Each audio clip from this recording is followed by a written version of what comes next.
Olá a todos! Eu sou o professor Marcos Romano e este é o curso de Mecânica dos Sólidos. Essa aula é referente ao capítulo 5, Análise de Vigas. Bons estudos! Iniciaremos essa aula falando sobre forças internas em elementos, que a gente viu já um pouco entreliças, porém agora nós teremos esforços externos de forma diferente. Não será apenas tração ou compressão.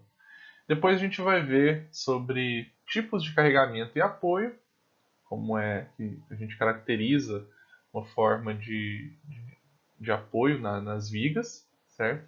E depois a gente vai ver sobre os diagramas de esforço cortante e momento fletor, aprender para que servem e como interpretá-los e como construí-los também, tá? Então vamos lá.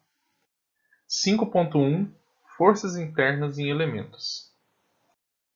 Bom, inicialmente, a gente vai considerar esses elementos aqui AB, esse elemento AB, sujeito a apenas duas forças, tá?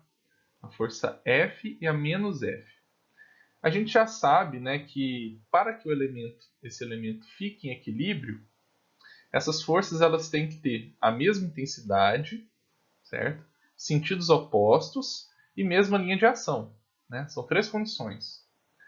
A mesma intensidade é para uma não puxar mais o elemento para um lado, né? Para ficar exatamente aqui equilibrado.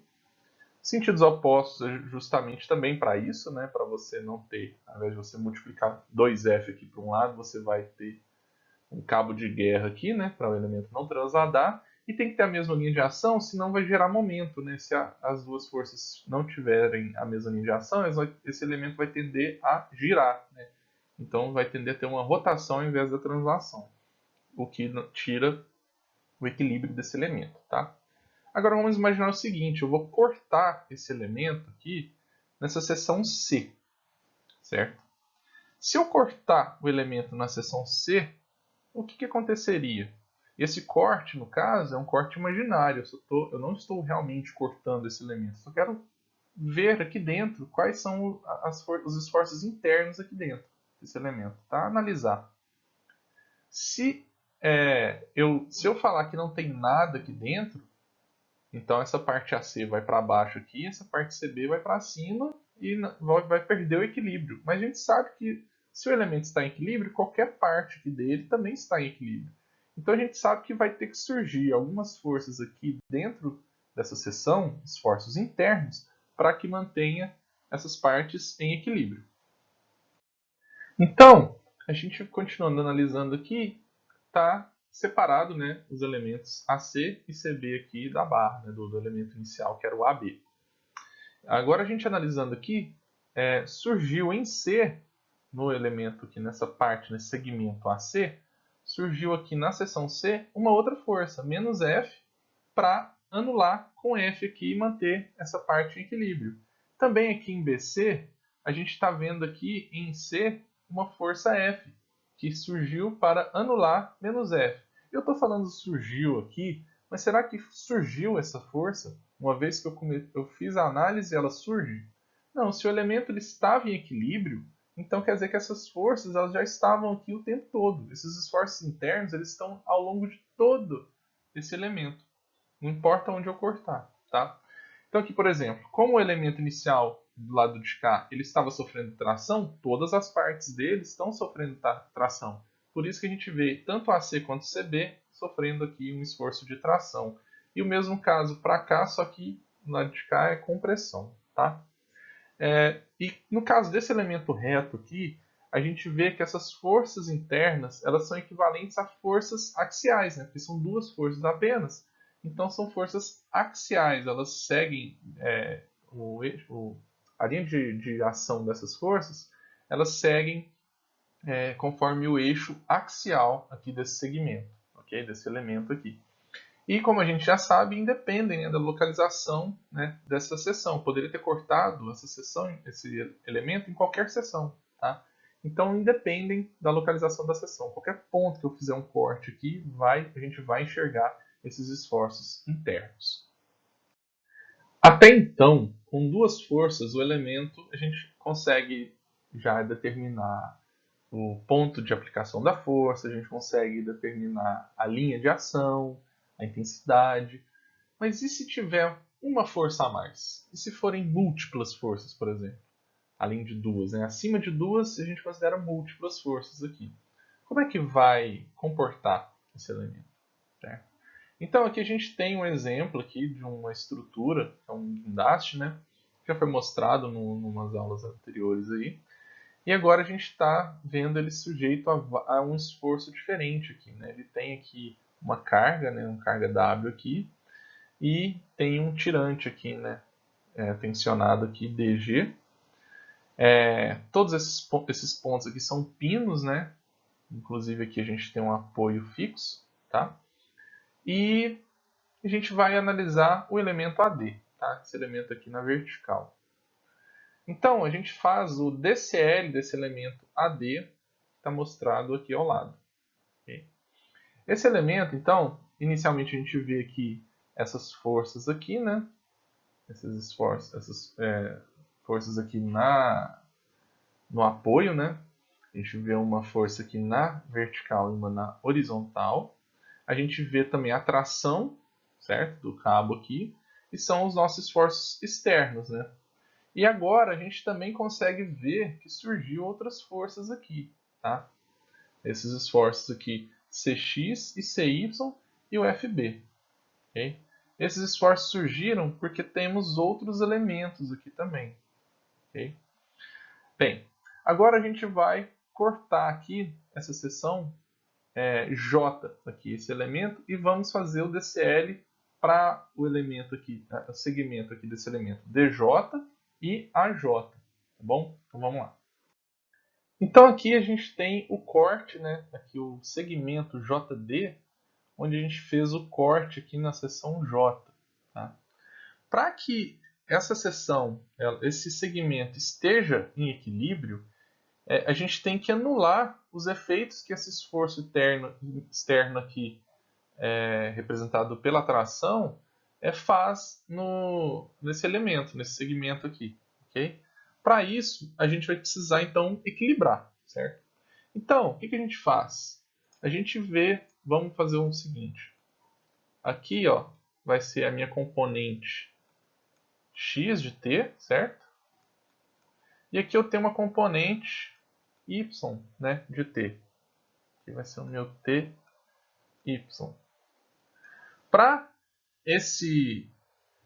a gente equilibrar aqui, se a gente fizer o somatório das forças em x, por exemplo, a gente vai enxergar que vai surgir então, né, ou melhor, a gente vai encontrar, né, essa força V aqui, ó, certo? Para equilibrar com Tx, ok? E também a gente vai ver que vai ter que surgir uma força, a gente vai encontrar, né, uma força N que vai ter que equilibrar com Ty, tá? Para o quê? Para que esse elemento fique em equilíbrio estático. Mas aí, isso aqui ele vai dar o quê? Vai dar uma... Então, se eu juntar N com V, vai me dar uma força assim, ó, certo? Se eu juntar os dois aqui, né, fazer a soma desses dois vetores, vai dar isso aqui. Isso aqui me gera um momento, certo? Um momento no sentido anti-horário aqui, no caso, né? Se eu puxo T por aqui e esse outro esforço interno aqui para cá, ele vai fazer um momento anti-horário. Para isso vai ter que surgir, então, também, ou melhor, iremos encontrar, né? Um momento nessa seção J também de M, para equilibrar, né, um momento que tem o sentido oposto, né, ele vai estar no sentido horário, para equilibrar com esse momento que surgiu aqui com esse binário, ok? Então, só nessa seção J aqui, a gente vai encontrar esses esforços internos na forma de uma força N aqui, que é axial, né? Ela é no eixo longitudinal aqui de JD, e uma força V, que é no eixo transversal aqui, né, de JD, bem na seção J. E esse momento M para equilibrar, né, o binário aqui que surgiu aqui, que está aqui, certo? Então, essas forças, como a gente já sabe, né, esse elemento ele já estava em equilíbrio antes. Não importa onde eu fizer o corte aqui para fazer a análise. Se ele já estava em equilíbrio, então já existia, né, esse sistema aqui, que é um sistema chamado sistema força binário, tá bom? E se eu analisar agora da parte AJ, vai ter que surgir, como esse elemento também estava em equilíbrio, né? Vai ter que surgir então também uma força aqui na transversal, uma força aqui também na longitudinal, que é axial, e um momento aqui também para deixar em equilíbrio, somando com todos esses esforços aqui externos a esse elemento. E a gente sabe que se a gente juntar esses dois, a gente vai ter o nosso elemento inicial, né, o AD, e esse elemento ele está em equilíbrio. Ou seja, tanto V, esse V que a gente encontra aqui em cima vai ser igual a esse aqui, porém com sentido, esse de baixo, porém com sentido oposto. Tá? Esse N aqui em cima vai ser igual ao N abaixo, de baixo aqui, porém com sentido oposto. E esse M, aqui esse momento aqui, ó, vai ser também igual de cima, porém com sentido oposto, tá bom? Isso porque a gente sabe que todas essas partes estão em equilíbrio. Então, diferentemente da análise que a gente viu na última aula de treliçes, aqui a gente não tem apenas uma força, né, no axial, né, que é representada aqui por, no caso, essa força N aqui surgindo aqui. Nós temos também uma força V, que é uma força, né, na transversal aqui, e também temos um momento, né, que surgiu aqui, que a gente encontrou, né, que está aqui nesse esforço, nesse momento aqui no esforço interno, né, nessa seção. Então, no caso, a gente vê então que não tem apenas tração ou compressão esse elemento. Ele também vai sofrer outros dois fenômenos aí chamados de cisalhamento e flexão. Tá? No caso, o primeiro esforço, né, que a gente já encontra aqui, já conhece, que é o esforço de tração ou compressão, ele é chamado de esforço normal, porque é um esforço axial. Tá? Então, a letra N, ela representa normal, tá? A palavra normal, porque é um esforço normal aqui em J. Tá? Eu não coloquei aqui, mas normalmente eu coloco NJ, tá? Para a gente saber em que seção que foi. Aqui, essa força V, ela é a força tangencial que ela representa o cisalhamento aqui nessa seção. Tá? Ela é chamada de esforço cortante. Imagina uma faca cortando um pão, por exemplo, ou uma baguete. Essa faca ela vai fazer um esforço cortante, ela é tangencial ao eixo, né, desse elemento. Então, o V aqui, eu não sei o porquê que o cortante é V, mas o pessoal normalmente representa pela letra V.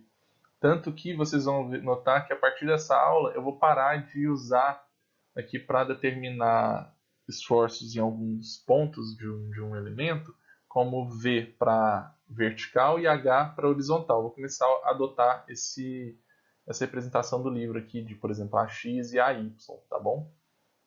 Para a gente não confundir com o V aqui que é cortante, que nem sempre, como nesse caso aqui, nem sempre é na vertical. Tá? E temos também um momento aqui, ó, que nesse plano que surgiu aqui, a gente enxerga como um momento fletor, tá bom? Ele tende a fletir essa barra aqui, tá? É uma flexão o nome desse tipo de esforço, tá bom? E, diferentemente de um elemento sujeito a duas forças, nesse caso aqui, como ele tem múltiplas forças agindo sobre esse elemento aqui, a gente tem que definir claramente qual que é, em que parte, né, qual que é a seção do elemento que as forças estão atuando. Por isso que aqui eu falei que faltou aqui o J, né, J aqui, e que menos NJ, menos MJ, menos VJ, para a gente saber que é bem na seção J. Como não tem outras análises, não tem problema deixar sem o índice, por isso que não coloquei. Mas quando a gente faz mais de uma análise, né, no exercício, mais de uma sessão, é bom a gente colocar o índice, tá bom? Então aqui é só para mostrar qual seria a deformação bem exagerada, né, se esse elemento fosse feito de um material bem deformável, né, tipo uma borracha, um plástico, qual que seria a deformação desse elemento aqui. Tá vendo que ele sofre aqui?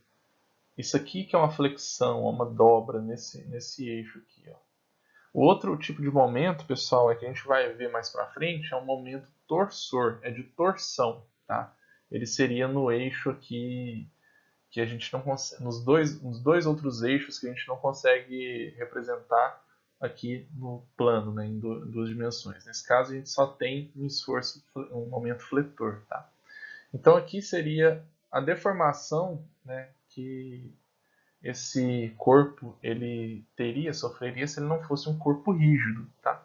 Lembrando que a gente, até essa aula, a gente está vendo os elementos são todos corpos rígidos, ou seja, eles não sofrem deformação. Tá? A partir da próxima aula a gente já vai começar a ver corpos deformáveis. Okay?